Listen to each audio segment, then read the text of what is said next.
Saya menemani anak saya kencan buta dengan gadis cantik di sekolah. Tidak disangka yang tertarik malah saya, sang ayah tua ini. Dia menyandarkan kepala di lengan saya. Kulitnya yang putih bercahaya memancarkan aroma masa muda. Pak tua keberatan gak ya? Istri kecilmu baru berumur 18 tahun. Hari ini adalah tahun ke-21 saya menempati dunia ini. Saya yang sudah memasuki usia paruh baya sudah mencapai kebebasan finansial. Tidak hanya memegang saham mayoritas di banyak perusahaan publik, tapi juga sering muncul di berbagai daftar orang kaya. Sekarang satu-satunya yang ada di pikiran cuma urusan pernikahan anak bodoh itu. Hari ini lagi-lagi hari untuk memaksa anak bodoh itu kencan buta. Ayah, aku baru 19 tahun. Usia kawin yang sah saja belum tercapai. Kamu berani-beraninya memaksa aku kencan. Su Zixuan. Ayahmu waktu 18 tahun. Kamu sudah hampir tumbuh sempurna. Aku melirik dengan sinis anak durhaka ini. Kalau bukan demi mewujudkan wasiat ibunya. Aku tidak peduli dengan hal-hal sepele seperti ini. Tiba di tempat yang sudah disepakati. Pihak lain sudah menunggu sejak lama. Pasangan kencan buta kali ini adalah seorang gadis cantik dengan mata indah dan gigi putih bersih. Kulitnya selembut susu kental manis. Seluruh tubuhnya memancarkan pesona muda. Saat melihat aku datang bersama anakku, wajahnya jelas terlihat sedikit terkejut. Kamu berdua siapa? Ini untuk kencan buta? Untuk jujur, Su Xiaoran pertama kali melihat ayah dan anak di depannya. Hatinya bingung. Dua pria di depannya, yang muda punya penampilan cukup menarik. Terlihat mewarisi ketampanan ayahnya. Namun seluruh tubuhnya memancarkan aura ketidakmatangan. Sedangkan yang tua sebenarnya juga tidak terlalu tua. Tampak maksimal sekitar usia 30-an. Namun dewasa, stabil, ditambah tubuh sehat dan mata yang dalam. Su Xiaoran hanya melihat sekilas saja. Sudah merasakan jantungnya berdebar kencang. Secara tak sadar. Dia sebenarnya berharap yang datang untuk bertemu dengannya hari ini adalah yang lebih tua. Tapi sayangnya, harapan itu pupus.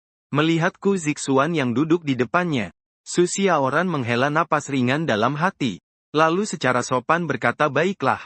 Kalau begitu kita jalani prosesnya. Sebenarnya ini pertama kalinya dia ikut acara perjodohan seperti ini.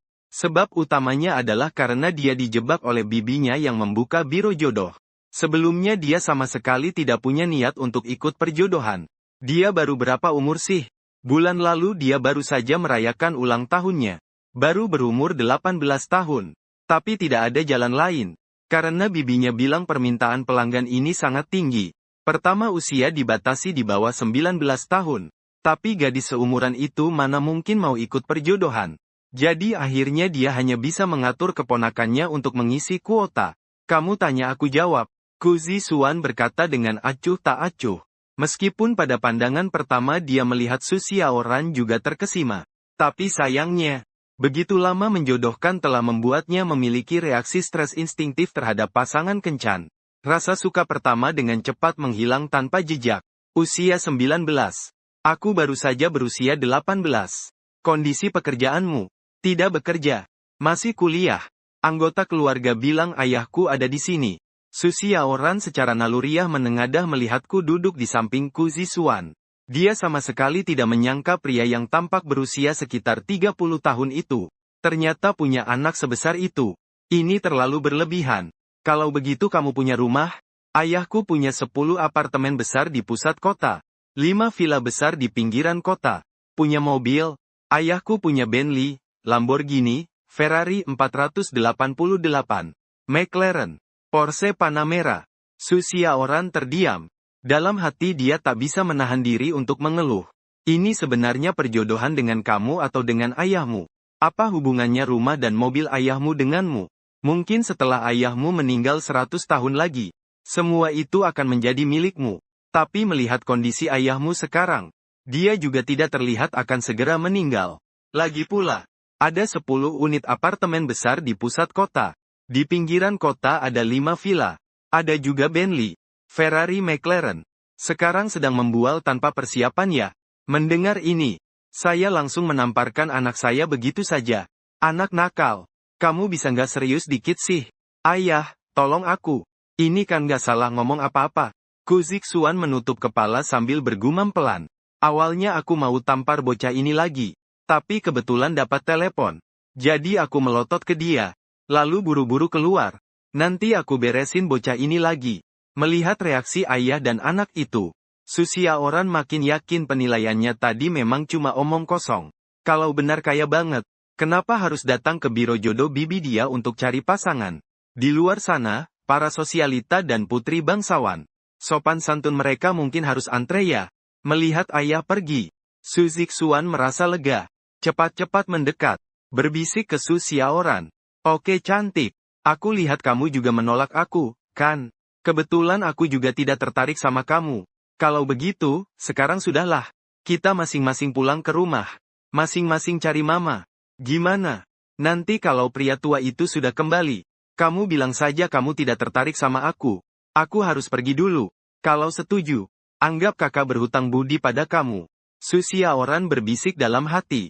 Kakak, kamu itu apa sih? Kakak kekanak-kanakan sampai mati.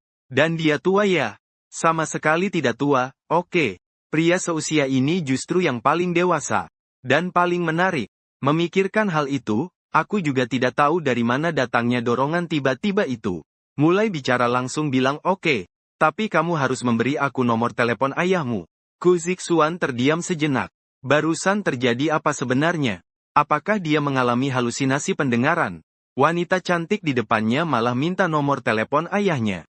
Tolong, jangan-jangan kamu mau jadi ibuku ya? Ku Zixuan benar-benar speechless. Selama bertahun-tahun wanita yang ingin jadi ibunya tidak kurang dari 1000. Setidaknya ada 7 atau 800. Tapi ini pertama kalinya dia lihat yang semuda ini. Baru 18 tahun ya. 1 tahun lebih muda dari dirinya sendiri. Dia lihat apa dari pria tua itu? Kenapa tidak mau kasih ya sudah tidak mau kasih saja. Aku akan minta sendiri ke ayahmu. Susiaoran berkata dengan suara tegas. Saat itu Ku Zixuan benar-benar malas berkata banyak. Berikan saja, tidak bolehkah? Kakak, aku memanggilmu kakak, boleh kan? Jangan repot-repot saja. Ini cuma nomor telepon saja. Aku akan langsung memberikannya padamu. Bagaimanapun juga, di dunia ini, ingin menjadi wanita sialan itu sungguh sangat banyak. Tapi selama bertahun-tahun, siapa sih yang benar-benar berhasil? Dia tidak percaya itu. Kalau diganti dengan Susiaoran yang baru 18 tahun di depanku, apa mungkin bisa mematahkan hukum ini? Su Zixuan dengan tegas mengkhianati keluarganya sendiri. Saat ini aku yang keluar untuk menjawab telepon juga sudah kembali. Melihat situasi, Su Zixuan cepat-cepat berkata, baiklah, cantik. Kalau kamu tidak tertarik sama aku, kita akan pergi dulu. Ayah, ayo kita pergi. Sudah selesai. Mendengar itu aku mengerutkan kening. Saat aku keluar sebentar untuk menjawab telepon, anak ini sudah membuat keributan. Tapi aku tidak rela pergi begitu saja. Gadis cantik di depan mata ini sebenarnya cukup saya sukai. Cantik. Belum lagi bersih. Seluruh tubuhnya penuh dengan aura muda. Membuat orang merasa nyaman. Lalu bertanya, bukan cantik. Apakah kamu benar-benar tidak tertarik pada Jia Zixuan kami? Sebenarnya dia cukup berkualitas. Meskipun tidak bisa dibilang muda dan sukses, tapi setidaknya tidak punya kebiasaan buruk. Saat ini aku masih ingin membela anak bodohku sedikit. Namun tidak ada kejutan. Susiaoran langsung menggeleng menolak. Maaf. Benar-benar tidak tertarik. Kalau begitu, aku agak kecewa. Setelah semua usaha, tetap tidak bisa menjual anak bodohku. Membuatku merasa frustrasi. Kalau begitu kami akan pergi dulu. Tapi saya sudah beli. Saya baru saja bersiap untuk bangkit dan pergi. Namun saya tidak menyangka langsung dihalangi oleh Susiaoran. Dia merapikan rambut di telinganya. Dengan sedikit malu bertanya, nanti om itu, apakah kamu punya pacar? Atau kamu keberatan kalau pacarmu baru berusia 18 tahun? Setelah kata-kata itu keluar, saya dan anak saya sama-sama kebingungan. Waduh, adik cantik ini sungguh berani. Berani menggoda dia langsung di depan anaknya. Aku Su Zixuan. Untuk sementara, rasa kagum saya terhadap gadis cantik ini benar-benar seperti air sungai yang mengalir deras. Tak henti-hentinya. Tapi saat itu saya malah mengerutkan dahi. Cantik, kamu salah paham. Saya ayahnya dia. Bukan saudaranya. Aku tahu kamu ayahnya. Bukan kakaknya. Aku memang suka pria dewasa yang matang dan tenang. Tidak boleh ya? Aku pusing. Boleh sih sebenarnya boleh. Tapi tiba-tiba berhubungan dengan diriku itu kurang baik. Usia kita terlalu jauh bedanya. 2 kali lipat tepatnya. Kalau begitu, bagaimana aku bisa melakukannya? Lagi pula, gadis ini sebenarnya adalah calon jodoh anak bodohku. Kalau nanti benar jadi, hubungannya akan agak rumit. Pikiranku sampai ke sini. Aku tak bisa menahan diri untuk menatap Ku Zixuan sebentar. Hasilnya Ku Zixuan buru-buru melambaikan tangan. Jangan lihat aku tidak ada hubungan dengan dia. Kami juga tidak saling tertarik. Pria tua. Orang lain sudah begitu proaktifnya. Kalau tidak, kamu coba paksa sedikit saja. Lagi pula aku juga ingin punya ibu yang memanggilmu ingin punya ibu. Ibu berumur 18 tahun itu bercanda apa serius? Kamu bisa memanggilnya, sudah cukup. Akhirnya aku hanya bisa menolak dengan tegas Su Xiaoran. Dia suka pria parubaya itu boleh saja. Tapi bisa tidak mencari yang tidak terlalu beda usia ya? Itu tidak bisa. Hasilnya Su Xiaoran tetap bersikeras beberapa hal. Pria parubaya lain di pusat kota tidak punya 10 rumah. Juga tidak punya 5 villa. Aku juga tidak tahu dia serius atau bercanda. Tapi bagaimanapun juga. Sekarang yang paling penting adalah membawa anak bodoh itu pulang dulu. HMPH, Su Xiaoran melihat punggung mereka ayah dan anak saat pergi. Juga tidak terlalu peduli. Lagi pula nomor teleponnya sudah didapat. Nanti setelah balik, tenangkan dulu hati. Kalau benar-benar menyukai pria parubaya itu, dia akan berjuang untuk apapun yang dia katakan. Ini adalah karakteristik generasi manusia baru mereka. Beberapa hari kemudian, awalnya saya hampir lupa tentang hal ini. Hampir lupa juga. Namun gadis Su Xiaoran tidak menyangka tiba-tiba menerima telepon dari nomor asing. Haha paman, itu kamu kan? Aku Su Xiaoran. Aku sudah yakin. Aku memang suka kamu. Bagaimana? Apakah kamu suka aku? Saat nomor telepon saya bocor, aku sudah curiga Ku Zixuan adalah pelakunya. Tapi sekarang bukan waktunya untuk menuntut tanggung jawab. Semangat gadis itu di seberang sana. Entah dari mana asalnya. Bukan gadis kecil. Aku akan jujur padamu. Hari itu anakku bilang berapa banyak rumah yang kumiliki. Masalah berapa mobil. Semuanya itu bohong. Aku cuma orang biasa saja. Tidak punya mobil, tidak punya rumah. Usia juga sudah tua. Tidak pantas untukmu. Kamu lebih baik mencari pria muda yang lebih tampan. Untuk membujuk Su Xiaoran agar berhenti mengejar. Aku sampai terpaksa mulai berbohong. Tak disangka Su Xiaoran di ujung telepon berkata, orang lain tidak setampan kamu. Paman paling tampan memang kamu. Kamu tidak punya mobil dan rumah juga tidak masalah. Nanti kita sekeluarga bisa berjuang bersama, ya? Dia yang bilang sekeluarga, apa termasuk Ku Zixuan ya?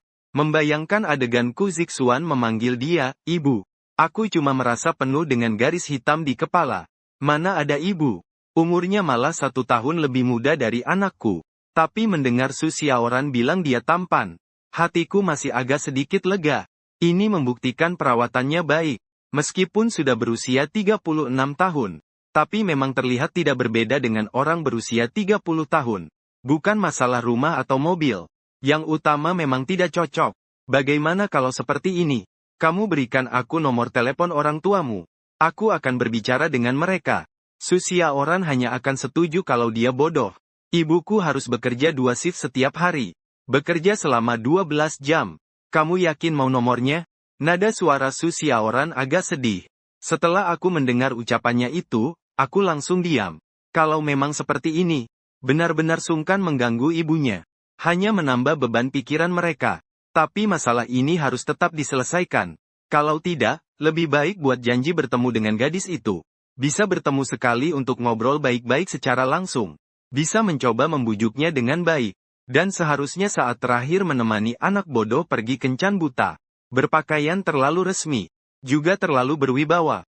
Tidak heran kalau gadis kecil seperti Su Xiaoran tertarik. Tapi sekarang kalau diganti dengan pakaian kasual yang sedikit lebih sederhana. Bisa jadi pikiran aslinya akan hancur. Baiklah. Om. Kalau begitu kita bertemu di depan bioskop Xingye malam ini saja. Saat itu Su Xiaoran sama sekali belum menyadari rencanaku. Dia mendengar aku bahkan yang memulai mengundangnya keluar untuk bertemu. Sejenak dia menjadi sangat senang. Hei Om. Sudah lama menunggu. Jam 8 malam. Aku di depan pintu bioskop Xingye. Akhirnya bertemu dengan Su Xiaoran. Hari ini Su Xiaoran juga mengenakan pakaian istirahat berwarna merah muda. Dia datang ke hadapanku. Tersenyum manis berdiri di sana. Kulit putih bersih seperti salju yang jernih. seolah berkilau dengan cahaya seperti gading. Bunga harum yang cantik memerah seperti api. Mata cantik polos yang penuh pesona. Terselip rasa malu. Aku hanya melihat satu kali ini. Merasa hatiku seolah terkena sesuatu. Bisa dilihat, hari ini Susiaoran berdandan dengan sangat hati-hati. Dibandingkan waktu itu pergi untuk bertemu calon suami bodoh. Hari itu tanpa makeup sama sekali. Sungguh tidak tahu berapa banyak perbedaannya. Ayo paman, kita masuk. Film hari ini sangat bagus. Susiaoran langsung menggenggam tangan besarku. Aroma remaja yang segar langsung memancar. Membuatku seketika merasa seperti menjadi jauh lebih muda. Baiklah. Kalau begitu, temani dia menonton film dulu. Aku berpikir dalam hati. Untuk sesaat aku juga tidak yakin apakah memang salah persepsi. Aku cukup menikmati waktu bersama gadis kecil ini selama beberapa tahun. Sepertinya ini pertama kalinya aku merasakan ada getaran di hatiku. Di dalam bioskop, Susiaoran langsung masuk ke pelukanku. Tuan, peluk aku, ya. Kamu sudah masuk ke sini. Masih bertanya lagi. Aku sulit menolak saat dia sudah seperti ini. Yang penting rasanya memeluk gadis kecil ini benar-benar enak. Sentuhan yang lembut dan hangat itu membuat suasana hatiku langsung menjadi baik. Di layar sedang diputar film percintaan. Bahkan pemeran laki-laki dan perempuan beda usianya lebih dari 10 tahun. Aku tidak tahu apakah film ini memang dipilih dengan sengaja oleh Susiaoran. Namun setelah menontonnya, suasana hatiku memang berubah cukup besar. Sebenarnya, jarak 18 tahun juga tidak terlalu jauh. Bukankah ada orang lanjut usia 82 tahun? Menikah dengan pengantin baru berumur 28 tahun. Perbedaan usia sampai 54 tahun. Mereka baru berusia 18 tahun. Benar-benar seperti anak kecil dibandingkan paman dewasa. Kamu benar-benar tidak menyukaiku? Aku masih sangat muda. Sangat cantik. Tolong jangan tolak aku, ya? Setelah film berakhir, kami berjalan beberapa langkah lebih lambat dari kerumunan. Susiaoran tiba-tiba memelukku erat. Dengan nada sedikit sedih berkata, "Baiklah, baiklah. Apapun yang kamu katakan benar. Tapi aku masih punya satu pertanyaan. Lalu kamu suka aku karena apa? Aku sudah sangat tua. Dan keadaanku mungkin tidak seperti yang kamu kira. Hei paman, mana mungkin kamu tua? Kamu masih dalam masa keemasan, oke? Dan sangat tampan. Dan sangat ramah. Aku pikir itu memang benar. Aku memang cukup ramah. Apakah keluargamu punya puluhan miliar aset? Baiklah. Tapi kalau nanti kamu menyesal, jangan salahkan aku. Akhirnya aku mau mengiyakan. Hanya ingin berteman saja. Mungkin dalam beberapa hari gadis ini akan kehilangan minat padaku. Tapi tak kusangka gadis itu langsung menciumnya di wajahku. Aku tidak akan menyesal. Om, kamu sangat tampan. Sejak pertama kali bertemu, aku sudah menyukaimu. Bukan seperti anakmu yang kekanak-kanakan. Sama sekali tidak menarik. Dengar kata-kata ini, aku harus senang atau senang ya? Atau memang harus senang ya? Tapi setidaknya ini sudah menyelesaikan satu masalah di hatiku. Membawa gadis itu keluar dari bioskop. Bahkan sampai naik kereta bawah tanah mengantarnya pulang ke rumah. Bukan bermaksud menyembunyikan aset saya. Utamanya ingin melihat apakah gadis kecil ini akan menyesal. Tapi jelas tidak. Ini baru beberapa hari saja. Pasangan beda usia ini sudah mesra. Bahkan Ku Zixuan pun iri dan cemburu. Sialan, pria tua kamu hebat ya. Benar-benar menemukan ibu kecil untukku. Sebuah ibu kecil seperti apa sih? Itu adalah ibumu. Meskipun bukan ibu kandung. Bukan maksudku, kamu yang sudah lama berkecimpung di dunia asmara. Kenapa sekarang bisa kalah oleh gadis kecil ini? Baru 18 tahun. Kamu ingin menikahinya. Minimal harus menunggu 2 tahun lagi. Kalau begitu tunggu 2 tahun saja. Ini masalah apa sih? Seperti yang aku nasihati Ku Zixuan sebelumnya. Tidak bisa menikah. Bisa dulu pacaran. Tunggu sampai usia menikah tiba. Perasaan juga akan matang dengan tepat. Hanya tidak tahu apakah gadis kecil itu akan berubah pikiran dalam 2 tahun ke depan. Kalau berubah ya berubah saja. Menjalani hidup saat ini adalah yang paling penting. Dalam waktu singkat beberapa hari, saya benar-benar sudah mengalami bagaimana gadis kecil itu manja. Harus diakui memang agak menggoda. Tapi saya juga merasa senang dengan hal itu. Namun pada hari itu saat saya menelpon, persiapan mengajak gadis kecil itu jalan-jalan bersama. Gadis kecil itu malah dengan nada kecewa di telepon berkata, "Tidak bisa. Om, hari ini aku harus kerja sampingan. Nanti malam saja." Bagaimana kalau nanti malam? Aku akan menggantinya nanti malam, ya. Aku akan bawa KTP nanti malam. Hai KTP apa segala macam. Mending tunggu dulu saja. Bukan tidak mau. Tapi rasanya apakah ini terlalu cepat sedikit? Dia gadis kecil umurnya masih muda. Belum berpikir terlalu banyak. Tapi aku sebagai pria ini malah lebih tua jauh. Tidak mungkin juga aku tidak memikirkan si gadis kecil itu lebih dalam. Tidak perlu malam-malam juga. Kamu kerja paruh waktu di mana? Aku temani kamu. Jarang-jarang aku punya mood turun ke level bawah. Selama ini sudah terbiasa duduk santai di puncak awan. Aku juga hanya melakukan itu di alam bawah sadar saja. Tentu saja di dalam hatiku aku tetap menghargai usaha gadis kecil ini. Kayaknya dia baru saja lulus kelas 3 SMA ya. Nilai ujian masuk perguruan tinggi sudah keluar. Bisa dibilang nilai yang sangat baik. Cukup untuk masuk universitas terbaik. Tapi biaya kuliah mungkin menjadi beban yang cukup besar bagi keluarganya. Om, kamu benar-benar mau datang? Tapi sebaiknya tidak usah deh. Mana bisa aku biarkan kamu datang ke tempat seperti ini? Kamu harus lebih nurut ya. Malam nanti aku bisa temani kamu. Susia Oran begitu dengar dia mau datang. Hati kecilnya memang benar-benar senang. Tapi setelah dipikir-pikir, pekerjaan sambilan yang dia lakukan sekarang adalah membagikan selebaran di pinggir jalan. Tempat seperti ini, bagaimana bisa membiarkan pangeran tampannya datang ke sini? Bukankah itu akan membuat Om jadi terlihat kotor? Tidak apa-apa kok, aku merindukanmu. Aku jarang sekali mengatakan kata-kata cinta pada gadis muda. Membuat gadis itu langsung jadi merah padam wajahnya. Baiklah, kalau begitu kamu datang sebentar saja lalu pulang ya. By the way, kamu sudah makan siang belum? Kita akan segera makan siang. Bagaimana kalau aku juga pesan untukmu? Memakai setelan Armani. Dasi LV sambil jongkok di pinggir jalan makan kotak nasi. Ini memang pengalaman baru yang belum pernah ada sebelumnya. Sebenarnya beberapa hari ini aku hampir tidak lagi sengaja menyembunyikan identitasku sebagai konglomerat dari gadis kecil itu. Kecuali setiap kali keluar rumah. Masih ikut naik kereta bawah tanah bersama gadis kecil itu. Utamanya juga cukup menikmati. Rasa berdua di kereta bawah tanah yang penuh sesak sehingga berpelukan erat. Tubuh gadis kecil yang lembut bahkan sering membuatku lupa waktu turun. Tapi hari ini aku tidak berniat naik kereta bawah tanah lagi. Rasa ingin segera bertemu gadis kecil terlalu mendesak. Ditambah lagi pekerjaan paruh waktu gadis kecil nanti. Mungkin belum selesai dalam waktu dekat. Jadi tidak akan pulang bersama denganku. Akhirnya sampai di tempat. Aku akhirnya bertemu sosok yang selama ini selalu menghantui mimpiku. Om, cepat datang sini. Aku di sini. Gadis kecil itu juga sangat senang. Kalau bukan karena dia masih memegang kotak makan, mungkin dia akan langsung berlari dan memelukku. Saat aku mendekat, aku baru menyadari, ternyata bersama gadis kecil itu bekerja paruh waktu.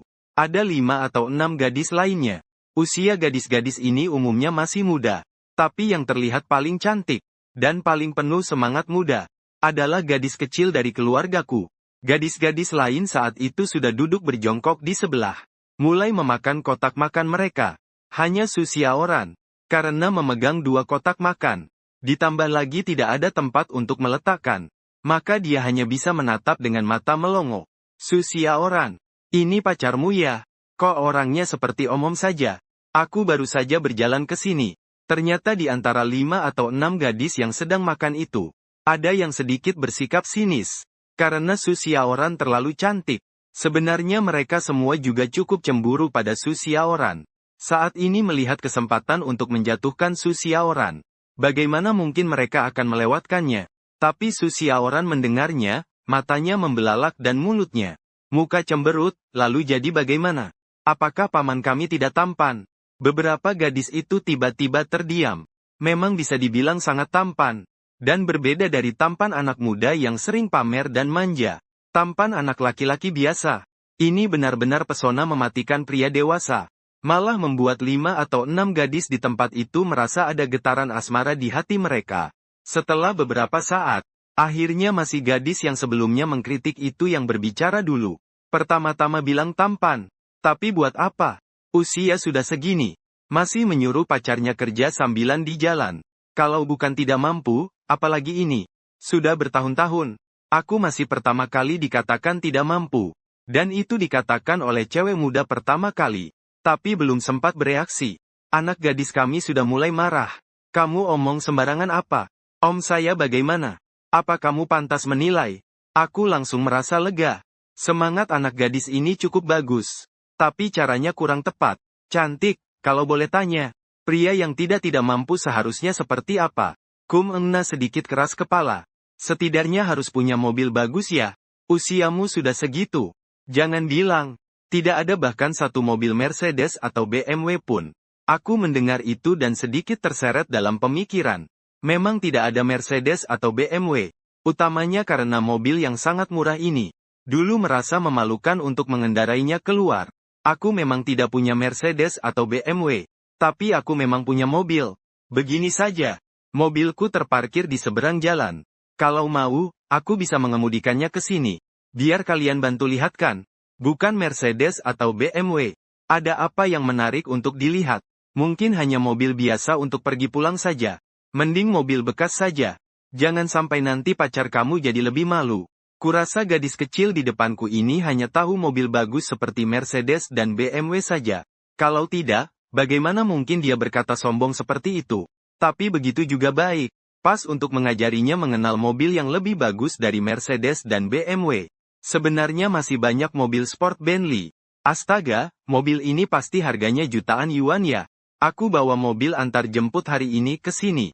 Ternyata melihat adegan ini, 5 atau 6 gadis kecil. Mulut mereka semua terbuka lebar membentuk huruf O. Terutama yang bernama Xiong Ena. Dia memang awalnya tidak mengenal mobil Bentley Luo. Tapi dengan aura kuat khas mobil Bentley, ditambah bentuk mobil sport dan bodi besar, dia benar-benar tidak mungkin meremehkannya sedikit pun. Apalagi meskipun dia awalnya tidak mengenal Bentley Luo. Beberapa gadis kecil di sekitarnya pasti memberitahunya. Nilai mobil ini bisa mencapai jutaan yuan. Jauh lebih mahal daripada mobil bagus seperti Mercedes atau BMW yang dia pikir. Ayo naik mobil. Hari ini aku tidak jalani kerja sambilan lagi. Aku langsung membawa mobil ke sisi Su Xiaoran. Melambaikan tangan ke gadis kecil itu. Bilang sebenarnya tidak ada mood. Tapi aku juga tidak mengizinkan mereka meremehkan gadisku sendiri. Su Xiaoran masih dalam keadaan bingung. Meski dalam keadaan setengah sadar sudah masuk ke mobil. Tapi kotak makan siangnya belum juga diletakkan. Ayah pak, ini tidak benar. Mobil ini datang dari mana sih? Ini benar-benar Bentley ya? Apa yang tadi anakmu bilang semuanya benar? Setelah mobil berjalan beberapa saat, Su Xiaoran baru menyadarinya. Dengan penuh rasa tidak percaya bertanya padaku. Ini mobil perusahaan. Aku agak ragu-ragu berkata. Mobil ini memang terdaftar atas nama salah satu perusahaanku. Tapi bukan hanya mobil ini saja. Seluruh perusahaan sebenarnya sepenuhnya milikku. Aku sudah bilang kan, Pak, kamu ganteng sekali. Kalau kamu sekaya ini, apa yang harus aku lakukan ya? Aku tiba-tiba bingung harus bagaimana. Dengan begitu saingan saya akan banyak, ya. Kalau nanti saya tidak kuat melawan, bagaimana? Sementara itu saya hanya bisa tertawa sambil menangis. Tapi saya tetap tidak bisa menahan diri untuk menggoda dia. Kalau saya benar-benar sekaya itu, apa yang akan kamu lakukan? Mau menyerah? Su Xiaoran marah setelah mendengar itu. Menggenggam erat tinju kecilnya, berkata, tentu saja tidak mungkin diam saja. Nanti saya akan satu persatu mengalahkan mereka semua. Saya tidak bisa menahan diri untuk mengacungkan jempol dan memberi semangat. Bahkan dia meminta saya semangat. Padahal terlihat seperti itu sama sekali tidak ada hubungannya dengan kamu. Saya berjuang mati-matian itu semua untuk paman seperti kamu, kan? Tak lama kemudian, beberapa pukulan kecil berwarna merah muda mendarat di tubuh saya. Sayangnya semua itu tidak punya tenaga. Saya hanya menganggapnya seperti sedang membantu menggaruk gatal. Bagaimana? Karena sudah keluar. Gimana kalau aku bawa kamu ke restoran untuk makan? Setengah jam kemudian, aku parkir mobil di pinggir jalan. Dengan sedikit kasih sayang mengelus kepala gadis kecil itu. Katanya sayang untuk menghabiskan uang itu buat apa? Bukankah sudah pesan makanan lewat layanan antar? Ayo makan bareng kelak. Anak gadis yang begitu pengertian memang sangat disukai orang. Makan kotak makanan saja. Juga bukan tidak bisa. Apalagi makan bersama gadis kecil. Memikirkan hal ini, tak tahan berkata pada gadis kecil itu. Sebenarnya kamu harus lebih bersemangat. Makan lebih banyak ya. Maksudnya apa? Karena monster yang harus kamu kalahkan nanti mungkin agak banyak. Namun Su Xiaoran mendengar itu hanya membalikkan mata. Aku percaya omong kosongmu itu. Aku pikir kalau kamu benar-benar sekaya itu. Masa iya aku dan 2 orang di belakangku makan kotak makan siang seharga belasan ribu di dekat Bentley Land Rover yang bernilai jutaan. Adegan seperti itu benar-benar membuat aku terkejut. Orang asing yang lewat. Hei paman. Seharusnya kamu mengingatkan aku tadi untuk minta uang ke supervisor, kan? Aku sudah bertahan setengah hari ini. Setidaknya seharusnya dapat setengah hari gaji. Sangat rugi. Tidak sampai segitunya, kan? Tapi cuma beberapa ratus rupiah saja. Ada apa sampai sedih seperti itu? Tapi jika mengingat alasan gadis kecil itu harus kerja paruh waktu, aku berusaha untuk mengerti. Berhenti sejenak lalu berkata, bagaimana kalau kamu tidak perlu kerja paruh waktu lagi saja? Biaya kuliahmu akan aku tanggung semua. Gimana? Tenang saja. Tidak akan pernah kurang dari pekerjaan paruh waktu kamu. Tapi gadis kecil itu tetap tidak setuju setelah mendengar itu. Tidak bisa begitu. Aku sudah 18 tahun. Sudah dewasa. Harus bisa menghasilkan uang dengan kemampuan sendiri, bisa ya? Kalau begitu kamu terima saja kartu ini. Melihat Susyaoran tampak ingin menolak. Aku segera berkata lagi. Jangan terburu-buru menolak. Ini untuk keperluan darurat. Biasanya kamu tidak perlu pakai. Tapi kalau memang ada keadaan darurat, setidaknya ada jaminan kan? Kodenya 6 digit ya. Mendengar itu, Susyaoran langsung merasa tersentuh. Paman memang baik, pintar merawat orang. Tapi kok kartunya hitam legam begini? Sedikit pun tidak sesuai dengan estetika peri kecil. Dia tidak tahu bahwa kartu ini sebenarnya adalah kartu tambahan dari kartu kreditku yang bisa digunakan tanpa batas overdraft. Yaitu yang dikenal sebagai kartu hitam legendaris. Kartu ini sebelumnya aku buatkan untuk anak bodohku, Ku Zixuan. Tapi sejak Ku Zixuan dewasa dan bisa membuat kartu sendiri, kartu ini malah tidak terpakai. Dan karena kehadiranku mempengaruhi pekerjaan sambilan Susyaoran setiap hari, tidak ada cara lain. Sepanjang sore sampai malam, kedua orang itu hampir selalu lengket bersama. Manis tetap sangat manis. Susyaoran juga sangat senang. Bersama denganku terasa. Hanya saja dia selalu merasa sedikit kesal karena sudah bekerja sambilan di pagi hari namun tidak mendapatkan bayaran yang layak. Jadi aku asal bertanya padanya. Perusahaan tempat kerja sambilannya hari ini sebenarnya di mana? Ternyata kebetulan adalah Shinduko Ltd. Dan perusahaan Shinduko Ltd. ini sebenarnya adalah salah satu perusahaan yang sepenuhnya aku kuasai. Hanya saja biasanya yang mengelola adalah manajer profesional yang dipekerjakan. Hampir tidak pernah ikut campur dalam pengelolaan dan pengambilan keputusan perusahaan. Tapi hari ini demi membantu gadis kecil itu mendapatkan keadilan. Aturan ini harus dilanggar bagaimanapun caranya. Sebuah telepon pun dilakukan. Seluruh sore di dalam New Capital Co. Ltd. penuh kekacauan. Karena pada awalnya tidak ada yang percaya bahwa bos besar tiba-tiba menelepon untuk peduli pada bisnis perusahaan. Benar-benar hanya untuk menagih upah kerja paruh waktu seorang gadis kecil. Mereka semua berpikir mereka telah melakukan kesalahan. Lalu ketahuan oleh bos besar. Tapi setelah diperiksa lama-lama tetap tidak ditemukan apa-apa. Akhirnya mereka benar-benar tidak punya pilihan. Baru kemudian mengatur supervisor waktu itu. Untuk menyampaikan maksud saya yang paling langsung kepada Susyaoran. Dia bisa menerima upah setengah hari di pagi itu. Si Susyaoran itu ya? Apakah Anda kenal teman yang kaya? Yang mengabari. Terakhir supervisor itu bertanya dengan hati-hati kepada Susyaoran pertanyaan yang sesuai. Apakah ada teman kaya? Teman-teman yang dia kenal cukup biasa saja.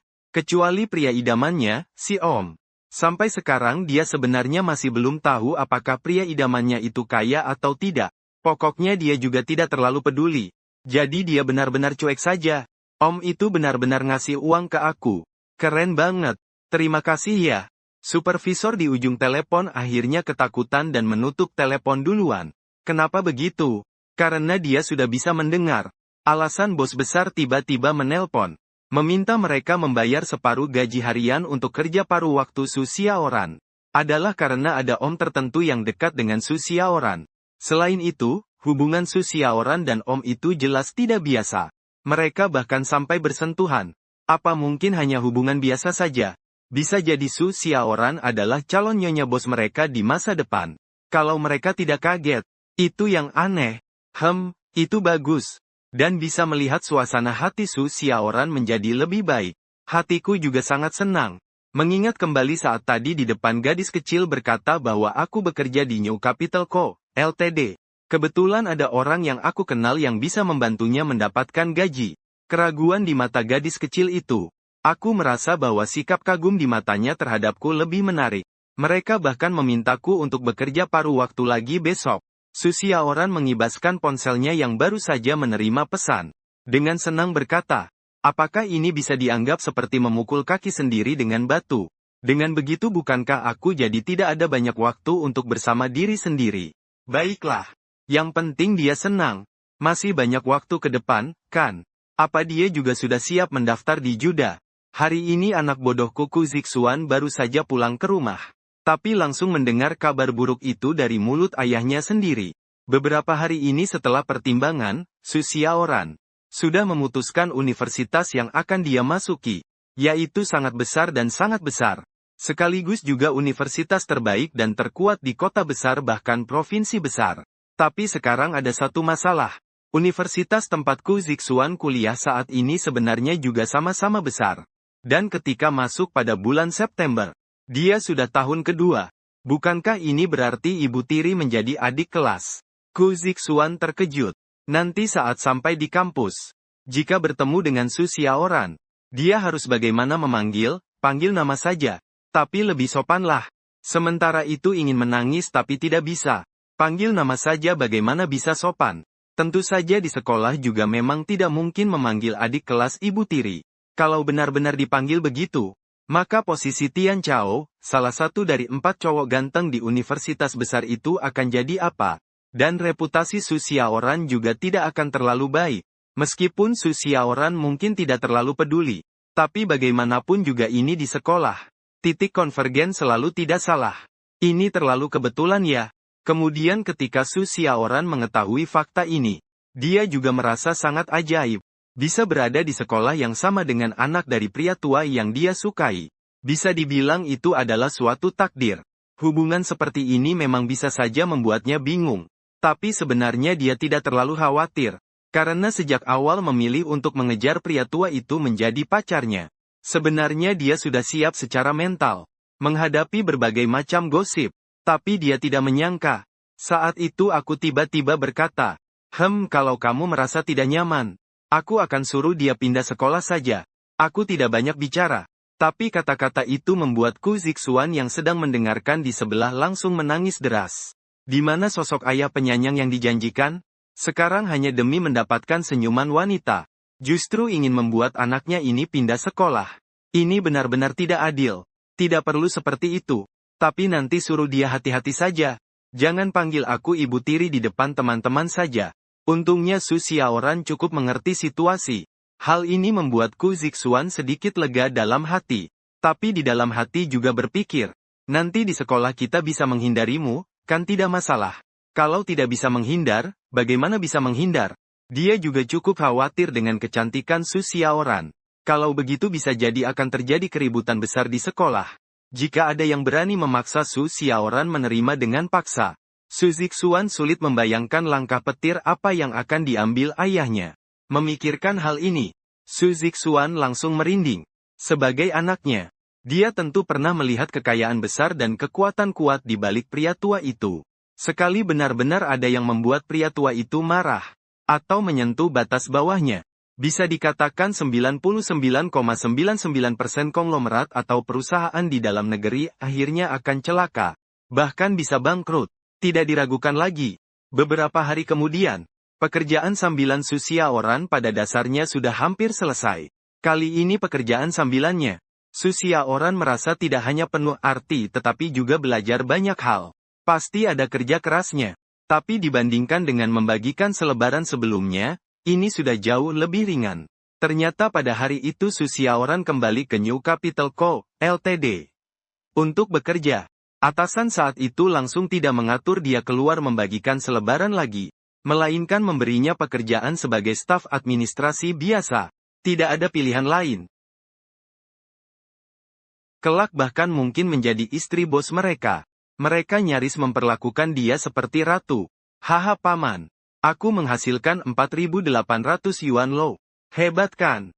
Mulai sekarang aku Su Xiaoran juga bisa menghasilkan uang. Setelah menerima gaji sambilan selama 24 hari sebesar total 4.800 yuan, Su Xiaoran langsung meneleponku untuk memberitahu kabar baik. Dan aku mendengarnya di telepon. Senyuman juga muncul di sudut bibir. Keren sekali. Anak kami yang paling hebat. Aku tidak mengatakan apa-apa. Faktanya itu hanya 4.800 yuan. Sebenarnya bahkan tidak cukup untuk membeli setengah kancing jas. Tapi di dalam hatiku aku benar-benar senang untuk gadis kecil itu. Bahkan lebih senang daripada ketika menghasilkan beberapa miliar sehari sebelumnya, kan? Malam ini aku traktir kamu makan. Aku traktir kamu pakai uang yang aku hasilkan, bagaimana? Mendengar dia berkata begitu, aku masih bisa mengatakan apa lagi? Tentu langsung menyetujui. Tapi gadis kecil itu untuk pertama kalinya dalam hidupnya menghasilkan uang dengan kerja keras sendiri. Aku tiba-tiba merasa apakah seharusnya aku memberikan hadiah sebagai ucapan selamat untuk gadis kecil itu. Hadiah yang akhirnya kupilih adalah sebuah gelang yang tampak biasa. Dan juga cukup cocok untuk dipakai oleh perempuan.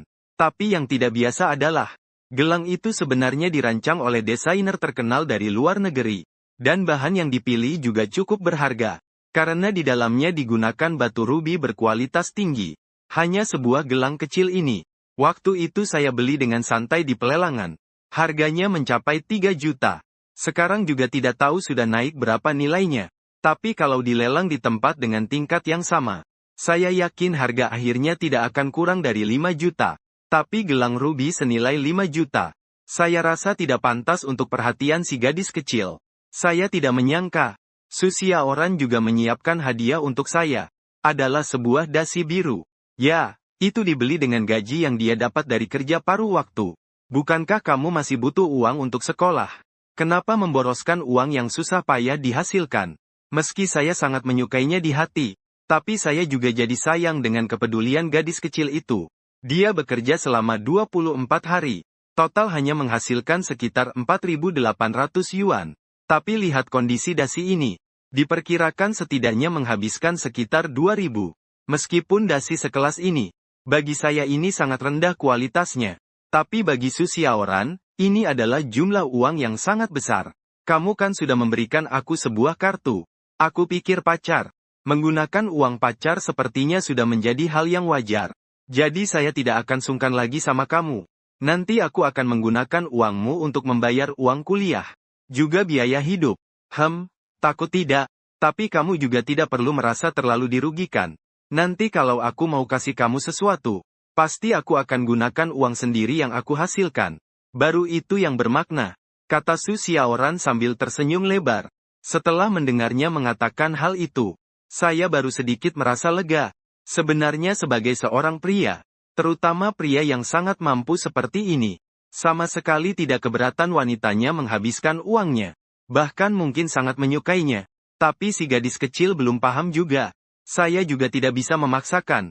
Tentu saya percaya si gadis pada dasarnya tidak akan sembarangan menghabiskan uang saya. Kalau tidak, catatan pengeluaran pasti sudah ada di ponsel. Sangat mungkin rencananya memang seperti yang dia katakan. Hanya untuk membayar sedikit uang sekolah dan biaya hidup saja ke depannya. Apakah gelang tangan ini benar-benar diberikan paman untuk saya? Sangat indah sekali. Apakah ini sangat mahal ya? Kalau begitu, lebih baik dikembalikan saja. Saya segera masuk kuliah. Gelang secantik ini juga tidak akan dipakai terlalu sering. Su Xiaoran tetap sangat menyukai gelang rubi itu. Bahkan saat melihat gelang rubi itu pada saat itu, pasang matanya hampir bersinar. Setelah itu dia berpikir, gelang secantik ini, bagaimana mungkin harganya murah? Jadi hanya ragu sejenak saja. Langsung ingin saya kembalikan. Butuh waktu lama baru saya bilang. Sebenarnya memang tidak mahal. Hanya beberapa hari penghasilan saya saja. Kata-kata ini memang benar-benar. Total kekayaannya berapa miliar ya? Selain itu tidak perlu dibahas. Hanya uang tunai saja lebih dari 100 miliar.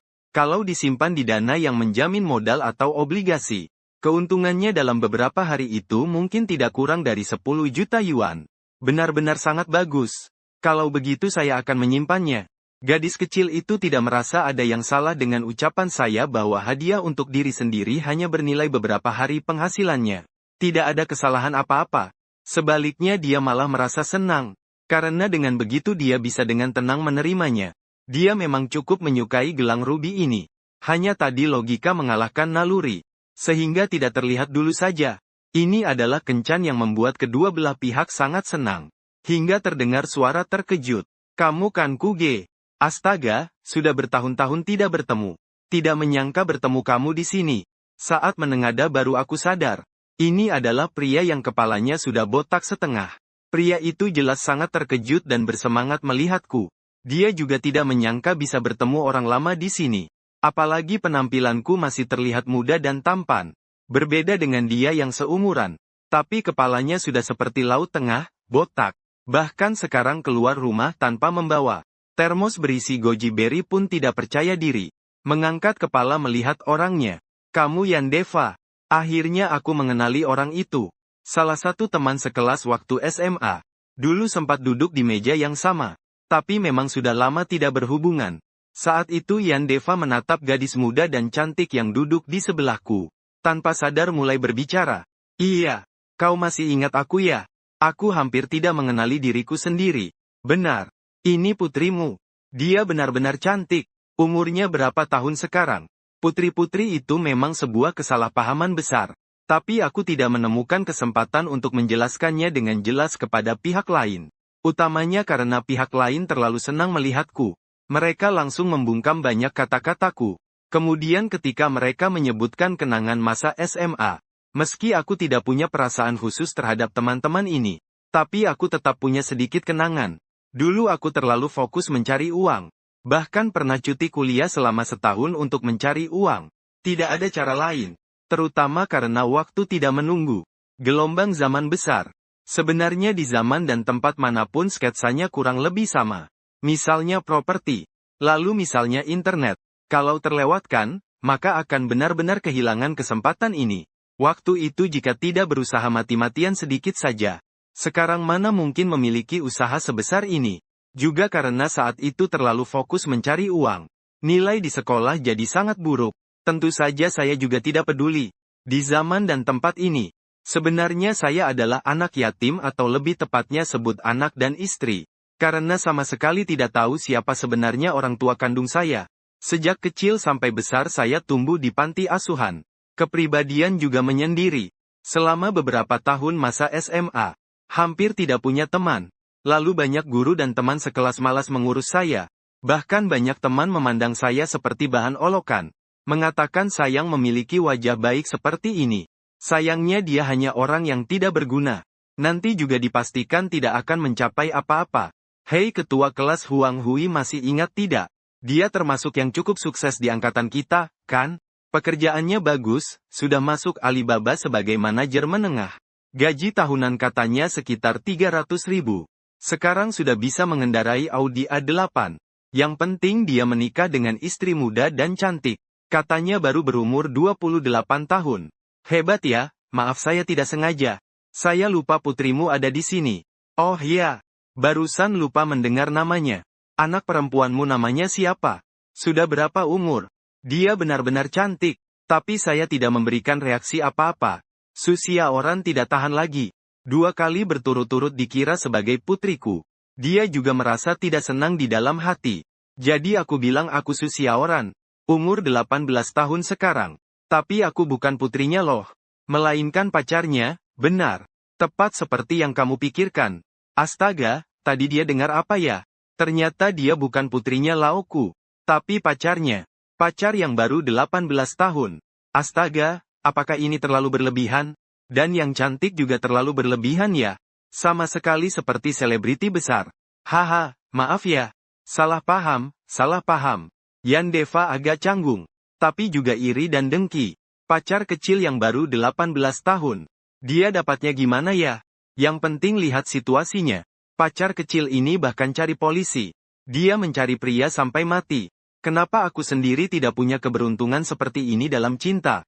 Tapi ketika menengadah melihat orang di depannya, yang terlihat seperti pria dengan wajah sekitar 30 tahun, lalu mengingat kepalaku yang sudah botak hampir separuh, dia langsung merasa ciut. Manusia membandingkan manusia bisa membuat marah. Oh iya, sebentar lagi kita akan mengadakan reuni tahunan. Bagaimana kalau kamu juga datang tahun ini? Sudah bertahun-tahun begitu. Aku juga belum pernah melihatmu datang. Kita semua kan teman sekelas. Jangan sampai nanti saat bertemu di jalan kita tidak saling mengenali ya. Sudah sampai pada tahap ini. Kalau menolak lagi kayaknya tidak enak. Sebenarnya soal hal-hal seperti ini, aku biasanya tidak tertarik. Reuni ya. Sebenarnya tidak lain adalah ajang pamer. Pamer keluarga sendiri. Pamerkan status mereka sendiri. Pamerkan pekerjaan mereka sendiri. Pamerkan kekayaan mereka sendiri. Tapi aku dan mereka sudah bukan burung dengan dimensi yang sama. Ditambah lagi selalu sendirian. Tidak ada satupun yang memiliki suasana hati itu. Tapi sekarang sepertinya keadaannya sudah berbeda. Bisa saja. Nanti aku akan menemani paman kita pergi. Setelah Susiaoran mengatakan ini, Yan Deva langsung teringat. Sepertinya reuni kelas tahun ini. Objek yang dikagumi semua orang kemungkinan akan berganti. Tidak bisa dihindari. Siapa yang menyangka pacarnya sekecil itu? Yang penting juga cantik. Lihat dari penampilannya saja. Sepertinya pekerjaannya tidak terlalu bagus. Kalau tidak akan membawa pacar muda ke tempat makan yang begitu ramai dan tidak suasana itu. Haha baiklah. Lalu ke praktik. Akhirnya Yande memberi saya nomor teleponnya sendiri. Dan memberitahu waktu dan tempat reuni teman sekelas dengan detail. Lalu dia pergi. Setelah dia pergi, gadis kecil itu baru cemberut dan marah. HMPH, Paman. Apa maksudmu tadi tidak bicara? Apakah kamu malu punya pacar seperti aku? Saya langsung bingung antara mau tertawa atau menangis. Malu apa? Hanya takut kalau orang lain sampai terkejut mendengar itu. Paman, ternyata kamu dulu dibesarkan di panti asuhan ya? Kasihan sekali. Tapi tidak apa-apa. Mulai sekarang kamu punya aku. Ditambah dengan anakmu bersama kita. Kita akan menjadi keluarga yang utuh. Setelah itu aku menceritakan sedikit tentang masa sekolah dulu kepada gadis kecil itu. Tapi ketika dia mendengar aku ternyata dibesarkan di panti asuhan, dia sangat iba memeluk leherku dengan sayang. Kasihan atau apa? Sebenarnya tidak ada perasaan yang terlalu mendalam. Utamanya karena saat aku menempuh perjalanan lintas waktu, aku sudah berumur 15 tahun. Ditambah lagi dalam waktu belasan atau 20 tahun ini, aku terus sibuk mencari nafkah. Jadi tidak terlalu memikirkan konsep rumah tangga. Namun semua ini sepertinya berubah total setelah bertemu dengan Susiaoran gadis kecil itu. Om, kalau begitu, sebenarnya kamu juga belum tentu yatim piatu. Kemungkinan masih punya keluarga. Mau coba cari tahu? Hanya Susiaoran yang berani memberikan saran seperti ini padaku. Kalau Kurzisuan, meski diberi 10 nyali sekalipun dia tidak akan berani mengangkat masalah ini. Karena Kurzisuan tahu ini adalah luka di hati pria tua ini. Tapi luka ini setelah memiliki gadis manis seperti Susiaoran. Sepertinya tidak begitu mudah untuk menyakitiku lagi. Aku akan menyuruh seseorang menyelidikinya. Sebelumnya aku takut mengungkap luka ini karena khawatir harus menghadapi kenyataan yang kejam. Misalnya, sebenarnya saya adalah orang yang secara aktif ditinggalkan oleh orang tua saya. Sekarang meskipun kepribadian dari masa lalu yang menempati tubuh ini mendominasi, tapi ingatan asli juga saya warisi seluruhnya tanpa dikurangi sedikit pun. Perasaan tidak mau menghadapi dan kekhawatiran sama sekali tidak berkurang. Om, tidak apa-apa kok. Tidak peduli apa hasil akhirnya. Saya akan menemani kamu bersama. Dengan penghiburan dari gadis kecil itu, saya memang merasa jauh lebih tenang. Keesokan harinya, saya yang tidak ingin mengecewakan niat gadis kecil itu langsung memakai dasi biru itu. Tapi belum keluar rumah, sudah mendapatkan cemoohan dari anak saya. Aduh, pria tua, kenapa selera kamu hari ini jadi seburuk ini? Setelan Armani edisi terbatas global dipadukan dengan dasi Kipilang. Tidak salah kan? Saya sama sekali tidak mau lihat. Dia di depan kaca seluruh tubuh, sambil terus merapikan dasinya. Sambil berkata, aku beri kamu satu kesempatan lagi. Ulangi sekali lagi. Hampir terjatuh ke dalam lubang. Dia mengatakan itu apa maksudnya? Hanya sebuah pin biasa. Atau sebuah dasi. Apa pria itu mungkin diberikan oleh wanita? Tak heran Kuziksuan baru sadar setelah bereaksi betapa besarnya bahaya yang baru saja dia hadapi. Hampir saja bangkrut. Ada atau tidak? Untung pria tua itu masih mau memberinya kesempatan. Jadi tentu saja dia langsung cepat-cepat memuji dan mengucapkan kata-kata memuji. Aku maafkan kamu. Mulai sekarang jangan sampai tidak peka seperti itu lagi. Kalau tidak aku tidak menutup kemungkinan mengirim kamu ke Afrika untuk memberi makan singa selama 2 bulan. Meskipun dia tahu pria tua itu hanya mengancam, tapi dalam hati dia merasa takut. Kamu bilang apa yang bisa dilakukan? Oh ya, ada satu hal yang ingin saya beritahu padamu. Saya sudah mencari seseorang untuk menyelidiki asal-usulmu. Nanti mungkin kamu akan punya kakek nenek, paman bibi dan kerabat lainnya. Ini untuk kamu tahu. Siapkan mental ya. Apa-apaan ini? Pria tua ini bahkan berani menghadapi bekas luka besar ini. Kekuatan cinta memang luar biasa. Tentu dia tahu. Ini pasti karena jasa kakak perempuan Su Xiaoran. Kalau tidak, dengan sifat pria tua ini, mungkin saja. Sepanjang hidupnya tidak akan pernah terpikir seperti ini. Beberapa hari kemudian hasil penyelidikan keluar. Namun berbeda dengan kekhawatiran awal saya. Ternyata alasan dimasukkan ke panti asuhan dulu. Bukan karena ditinggalkan oleh orang tua, tapi karena sebuah kecelakaan. Dengan kata lain, saya memang yatim piatu. Tapi saya punya seorang kakak perempuan. Dan kakak perempuan ini juga beruntung selamat dari kecelakaan. Hanya saja kemudian karena berbagai alasan, kakak perempuan saya ditempatkan di panti asuhan baru yang berjarak ratusan kilometer. Tapi waktu itu saya, adik laki-lakinya, masih terlalu kecil. Ditambah lagi saya mengalami luka, sehingga tidak bisa melakukan perjalanan jauh. Jadi saya ditinggal di tempat asal. Dengan begitu, kakak beradik kami pun benar-benar terpisah. Menurut hasil penyelidikan dari detektif swasta, ketika kecelakaan itu terjadi pada kakak saya, sebenarnya dia sudah berumur sekitar 5 atau 6 tahun. Jadi dia masih ingat saya, adiknya. Selama bertahun-tahun, dia juga berkali-kali mencoba melalui berbagai cara untuk menemukan saya. Tetapi sayangnya kemampuan dia terbatas, sehingga tidak ada kemajuan apapun. Su Yuhan berusia 45 tahun, pekerja wanita yang kehilangan pekerjaan.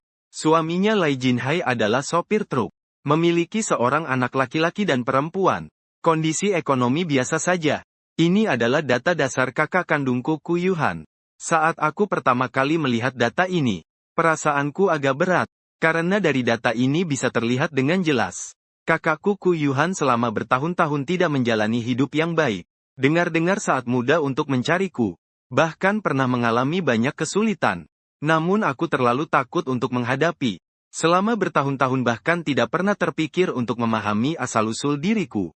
Sehingga meskipun menghasilkan begitu banyak uang, selama bertahun-tahun tetap tidak bisa membantu kakakku apapun.